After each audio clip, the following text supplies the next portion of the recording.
Hello and welcome. I'm Yuki. I'd like to do something a little different today.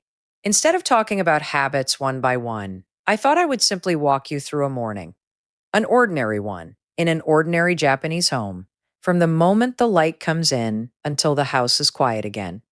Nothing in it is special. That's rather the point. But when you lay a morning out slowly, end to end, you start to notice how much of the calm here isn't a decision anyone makes. It's just the order things happen in. So come along with me. This is a morning much like the ones I grew up with. Let's begin.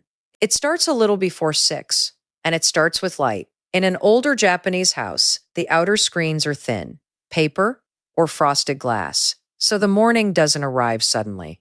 It seeps in, gray at first, then warmer, until the whole room is softly bright. You tend to wake before you're called, because the room has been slowly waking you for half an hour already. There's no jolt to it, no alarm dragging you out of somewhere deep. I've lived in rooms with heavy curtains since, and I've never slept quite as easily in them. There's something in being woken by the day itself, rather than by a sound, that sets the whole morning at a gentler pitch. And the first thing you do, before anything else, is slide the screens open and let the real light in. There's a practical reason the houses are built this way, of course. Paper screens were what people had long before glass was common, and they soften a room's light beautifully. But the effect on a morning is the thing I'd point to. You aren't startled awake and then expected to be a person immediately. You surface slowly, over 20 or 30 minutes, which is roughly how long a body actually wants to take. The next thing takes about a minute, and it changes the whole room. You fold up the futon and put it away.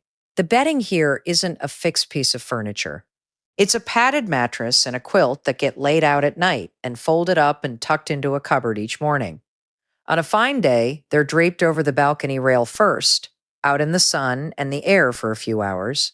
And when the futon disappears, so does the bedroom. That same square of tatami becomes a sitting room, a place to stretch, a space to do anything at all in. A room that resets itself every morning is a very hard room to feel cluttered in. My grandmother folded hers into the cupboard for 90 years and never once thought of it as a chore. It was just how you finish sleeping. And there's a small satisfaction in it that's difficult to explain until you've done it for a while. Making a bed leaves the bed there, still asking to be lain in. Putting the bedding away closes the night entirely. You've finished something before the day has even asked anything of you, and the room you walk back into is simply empty and ready. With the bedding away, the house gets opened up. Windows on both sides, screens pushed back, doors slid open, the whole place let through with morning air.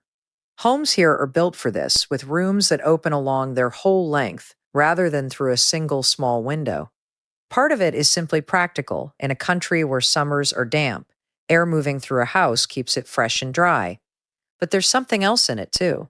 The house stops being a sealed box and briefly becomes part of the outside. You can hear the street, the birds, someone's bicycle. It's a small thing that makes a home feel alive rather than shut. On cold mornings, you'd only leave it open for a few minutes, shivering, and then close everything up again.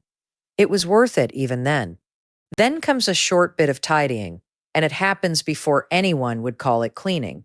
A cloth over the table, a quick sweep of the floor where you walk, the dishes from last night dried and put away. The habit is that a home is kept up as you move through it, rather than set right in one big effort later. In schools here, children clean their own classrooms, so you grow up treating a few minutes of tidying as a normal part of a day rather than a job you dread. 10 minutes in the morning, done every morning, means the house never really reaches the state where you'd need an afternoon to fix it. And there's something quietly steadying in it, too. You put the room in order, and the day feels like it starts in order. Somewhere in the same stretch, the washing goes out. A load put on early, then hung on the balcony or in the small yard, before anyone leaves the house. Dryers aren't common in most homes here. You hang things out, and the morning sun and air do the work, which is partly thrifty and partly just the way it's always been done. But it puts something else into the morning, too. You step outside for a few minutes. You look up at the sky and make a small judgment about the day, because if rain is coming, you'll hang it under cover instead. It's a tiny ritual of paying attention to the weather, done every single morning, and it quietly keeps you in touch with the season you're actually living in. My mother could tell you what the afternoon would do from 2 minutes on the balcony with a basket on her hip, and she was almost always right. Around 6:30, the smell of breakfast begins, and it's a savory one. Rice put on earlier or set the night before. A pot of soup warming, perhaps a piece of fish under the grill. Miso soup is the heart of it. A light stock, a spoonful of fermented soybean paste stirred in off the boil, a little tofu and seaweed dropped in at the end. It takes 3 or 4 minutes. Alongside it, there's rice, something pickled, maybe a rolled egg or some natto. Nothing on the table is sweet. A warm, savory breakfast sits differently in you than a sweet one does. It's gentle first thing, and it holds you steady until the middle of the day.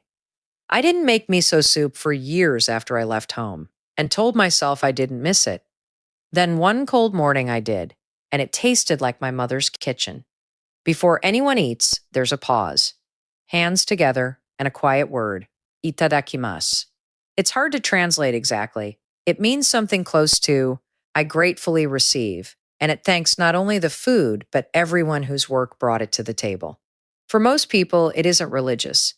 It's just a beat of stillness before you begin. And a 2-second stop does something to a meal. You arrive at it rather than rushing into it. Even now, if I sit down and start eating without it, the meal feels as though it began without me. Breakfast itself is unhurried, and it's often shared. Everyone at the same low table, the small dishes passed around, not much said early on. The food is served in several little bowls rather than one big plate, so a meal is naturally varied and naturally modest. And a table like this makes eating slow. You taste one thing, then reach for another. Nobody stands at a counter here.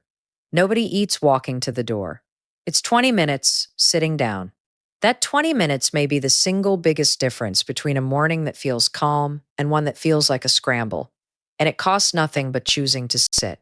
In many homes, there's one more small moment somewhere in here. If there's a butsudan, a little wooden cabinet that holds photographs of family members who've died, someone will set a small cup of rice or tea in front of it and stand there quietly for a moment. It isn't solemn, and it isn't long. In the homes I knew, it was simply part of the morning, the way putting the kettle on is. You greet the people who came before you, and then you get on with your day. Whatever you believe, there's something grounding in a household that begins by remembering the people it came from.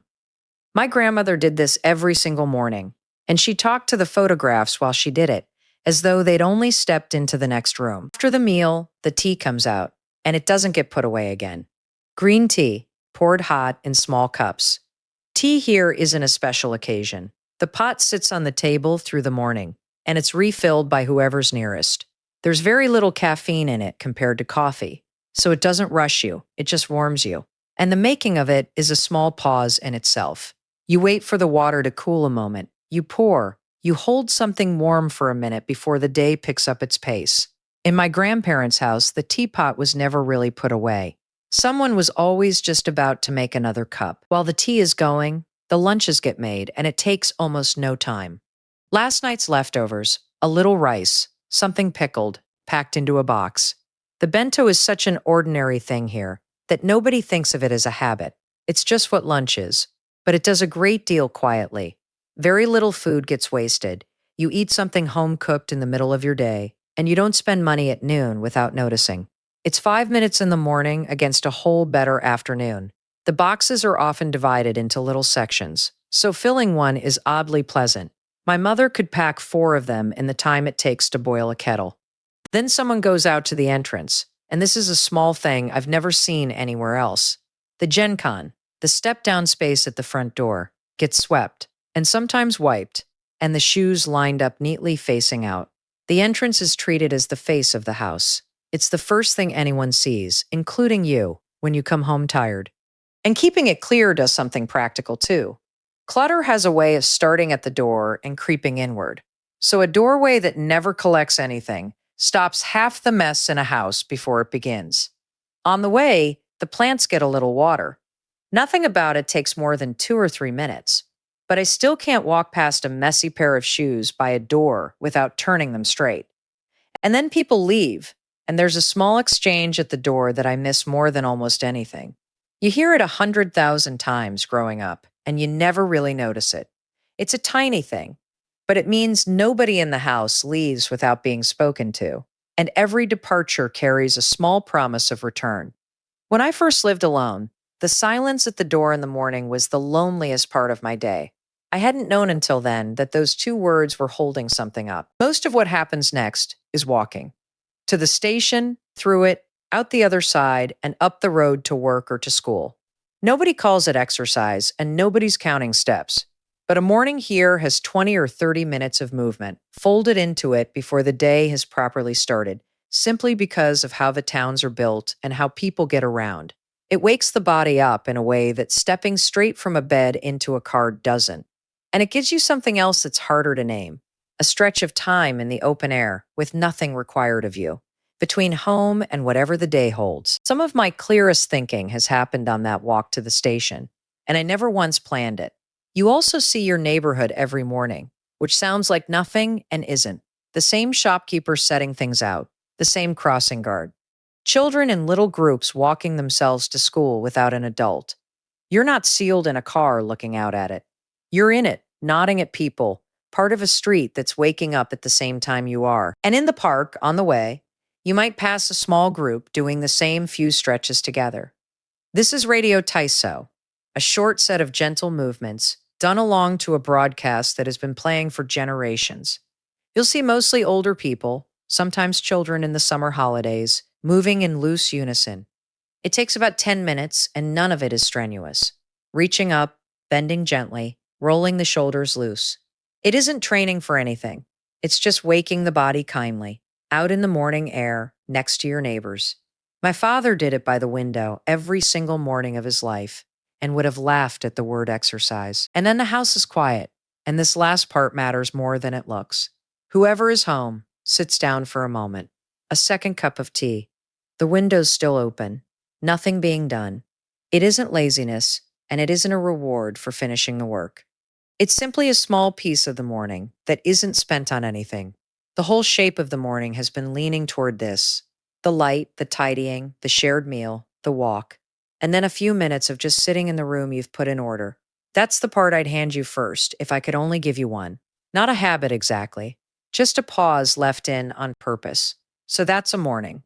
Woken by the light, the futon folded away, the house opened up, a few minutes of tidying, the washing hung out under a sky you actually looked at, rice and soup on the table, a word before eating, 20 minutes sitting down together, the people before us remembered, tea poured, lunch packed, the entrance swept and the shoes straightened, 2 words at the door, a walk in the open air, and a quiet moment left over at the end.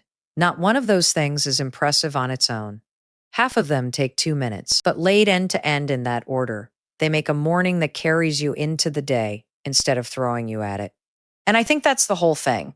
The calm isn't in any single habit. It's in the order and in the pace.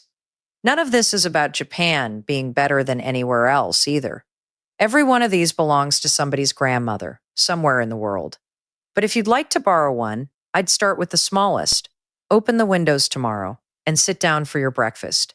See what the rest of the morning does. If this kind of slow morning speaks to you, subscribe to join me for more real days in a Japanese home. Thank you for spending this time with me. Take care of yourself, and I'll see you next time.